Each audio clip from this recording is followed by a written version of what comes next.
প্রিয় দর্শক, আসসালামু আলাইকুম। আপনাদের সবার উপরে শান্তি বর্ষিত হোক। একটা ছোট অভিজ্ঞতা দিয়ে সাদাসিধে কথা শুরু করি। মাত্র কয়েক বছর হলো করোনা কাল গিয়েছিল।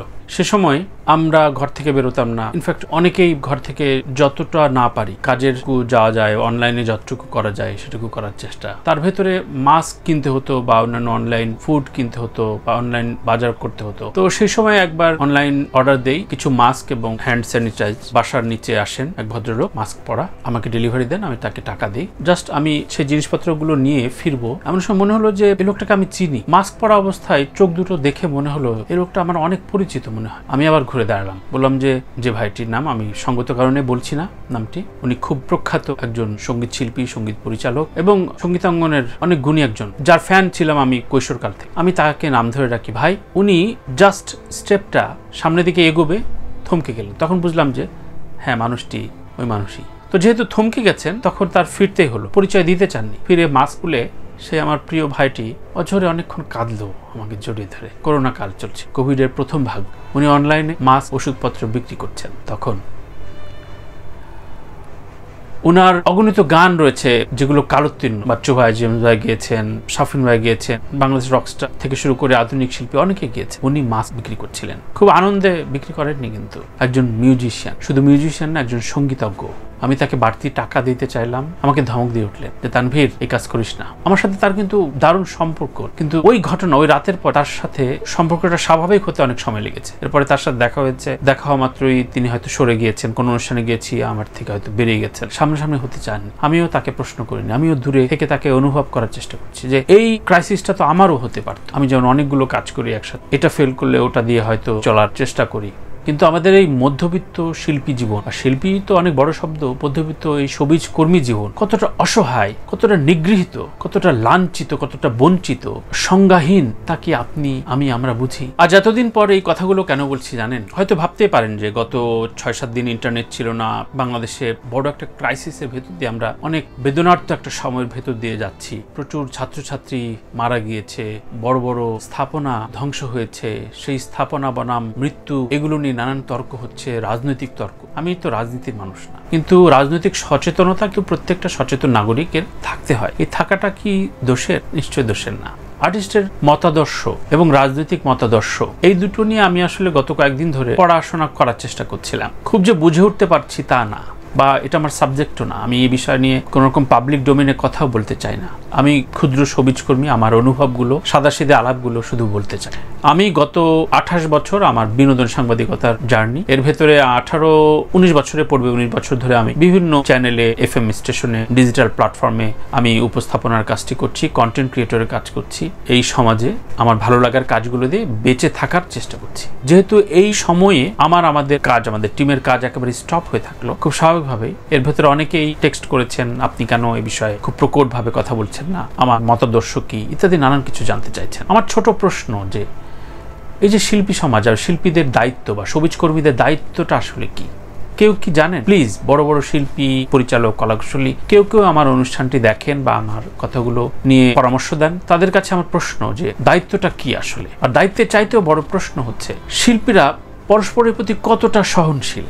রাজনীতি অনেক বড় বিষয়, অনেক জটিল বিষয়, এটি সহজ না। আমি তাই সকল শিল্পীকে প্রশ্ন করি আমার যে কোনো শোতে, যে কোনো ফরম্যাটের শোতে, যে আপনি যদি সুযোগ আসে হাইকমান্ড থেকে, আপনি কি সাদা কালো পোস্টারে একজন সংসদ সদস্য হবার জন্য বাসনা রাখেন? অনেকেই বলেছেন আমি সমাজকে নিয়ে এই করব, ওই করব। হ্যাঁ, আমি পরবর্তীতে প্রশ্ন করি যে আপনার আসলে সামাজিক দায়বোধের জায়গায় আপনি প্র্যাকটিসটা করেছেন কি সারা জীবনে? তখন কোনো উত্তর আসে না, অনএয়ারে হোক, অফেয়ারে হোক। প্রশ্নগুলো জটিল, উত্তরগুলোও জটিল। কিন্তু আমার আজকের বিষয় হচ্ছে এই যে শিল্পীরা নানান বিষয়ে, নানান মতাদর্শে তাদের কথা বলছেন, তাদের খারাপ লাগছে, অধিকাংশ চুপ রয়েছেন, আর একাংশ বলছে তোরা দালাল, আরেক ভাগ বলছে তোরা পোল্টিবাজ। কেন ভাই? আবার সেই লোকটি দেখি বিভিন্ন পাবলিক ডোমেনে বা আড্ডায় রাজনীতিটা পচে গেলে শেষ হয়ে গেছে। কিন্তু আপনার ভেতরে আপনি নিজেই সহনশীল না। আপনার মতাদর্শের বাইরে কেউ কথা বললে আপনি তাকে সহ্যই করতে পারছেন না, ফেসবুকে লিখে ফেলছেন বা পাবলিক ডোমেনে লিখে ফেলছেন, বলছেন।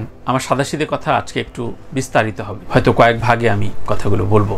প্লিজ কেউ অন্যভাবে নেবেন না, প্লিজ কেউ রাজনৈতিক অঙ্কে বা রাজনৈতিক সুবিধা অসুবিধাবাদী অঙ্কে আমাকে ফেলবেন না। আমি খুবই সাধারণ কর্মচারী মানুষ এবং খুব স্বাধীন চেতা হয়ে নিজে সৃজনশীল কাজগুলো করে বেঁচে থাকার চেষ্টা করি। তো সেই জায়গায় এই যে অসহিষ্ণু একটা পরিবেশ শিল্পীরাই করছেন, আবার সেই শিল্পীরা আমার শোতে, আমি কমপক্ষে এই 19 বছরের উপস্থাপনা জীবনে 2 থেকে 2,500 শিল্পী, কলাকুশলী, সঙ্গীত শিল্পী, বিভিন্ন পর্যায়ের শিল্পী, নির্মাতা, তাদের সাথে কথা বলেছি এবং তাদের এই বিষয়ে জানতে চেয়েছি, ডকুমেন্টেশন রাখবো বলে। তাদের অধিকাংশের বাসনা কিন্তু সরকারি আনুকূল্য পাওয়া, রুলিং পার্টির আনুকূল্য পাওয়া, এবং রুলিং পার্টির আনুকূল্য পাওয়ার জন্য যে রাজনৈতিক প্রসেসের ভেতর দিয়ে এগিয়ে যেতে হয় সেটি কিন্তু তারা করেন না। তারা শর্টকাট উপায় খোঁজেন। শিল্পীদের শিল্পবোধ বা শিল্পীদের শিল্পচর্চা সেদিনই দাফন হয়ে গেছে যেদিন সর্বাধিক অঙ্কের নমিনেশন তাদের অধিকাংশের রাজনৈতিক চর্চা না থাকা সত্ত্বেও কিনে ফেলেছেন।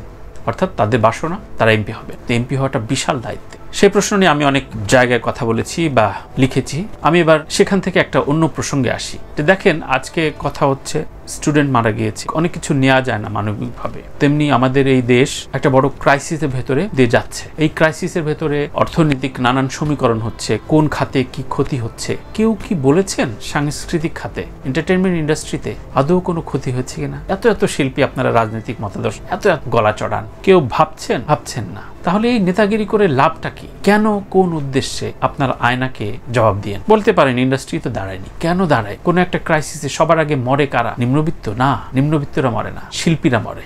শিল্পীরা নিম্নবিত্ত স্তরের চাইতেও নিচে, শিল্পী বা সংস্কৃতি কর্মীরা। কারণ আমরা এক নই, আমরা অসহিষ্ণু। আমরা কেউ সাদা, কেউ হলুদ, কেউ লাল, কেউ নীল, কিন্তু কেউ কারো রং সহ্য করতে পারি না। একজন আরেকজনকে নিয়ে তাচ্ছিল্য করাটাই যেন আমাদের শিল্পী সমাজের মূল কাজ।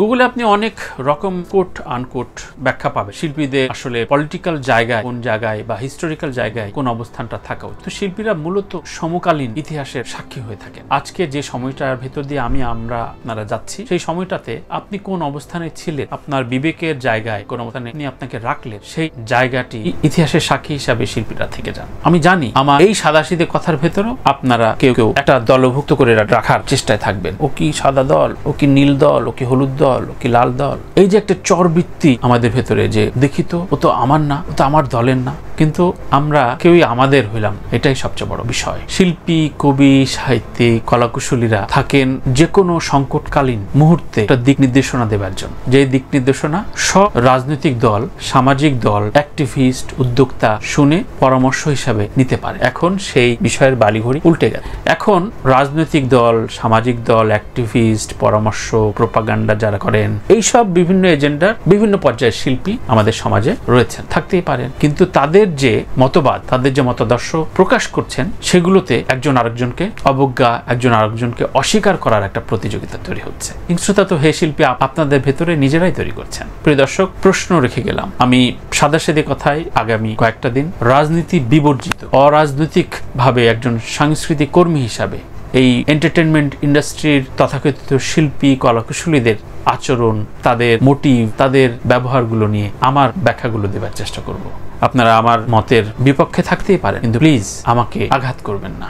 জানেন, অস্ত্র দিয়ে আঘাত করার চাইতেও আপনি আমার মতাদর্শকে হেয়, অবজ্ঞা, অস্বীকার, ক্রোধের জায়গায় নিয়ে ফেলে দেওয়ার, সমাজ থেকে বিচ্যুত করার আঘাতটি অনেক বড়, অনেক কষ্টের। আল্লাহ হাফেজ, সবাই ভালো থাকবেন। আজকের এই সাদাসিধে আলাপের শুরুটা করলাম আপনাদের মতামত নিয়ে। বাকিটুকু একেবারে ক্রোধের জায়গা থেকে বেরিয়ে আমি আলাপগুলো জারি রাখতে চাই।